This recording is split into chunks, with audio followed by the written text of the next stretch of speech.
You can practice dancing like this until you feel comfortable. Remember about bending your knees, using your hands to lead, slightly push away and pull to each other. Use your hands to match your timing perfectly. Start close to each other and then push away, pull back to each other. Remember that your elbows should be slightly bent at all times. Do not overextend them like this. And avoid placing your elbows behind yourself. Remember that we want the motion to be fluent, so remember about bending the knees. So let's go back to our routine. 1, 2, 3. Notice what happened with our hands. We are holding our right hands like we do while shaking hands, and with the left hands we both hold our thumb pointing down.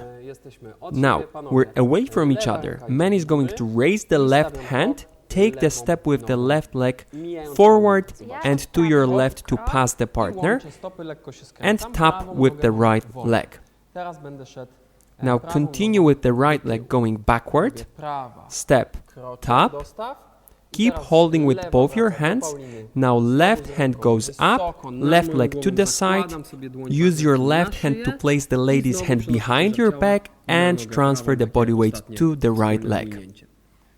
That was the men's part. Let's now focus on the ladies' perspective. Away from each other, to each other, switch your hands, away from each other one more time. Now step forward with the right leg, and step, tap with the left leg, left leg goes to the side, step, tap, right leg goes to the partner, step, tap, and together to the side to the left. Up to this point. Let's now show it from the other angle, like this, and away, to each other, away, now step, tap, step, tap, step, tap, together, to the side.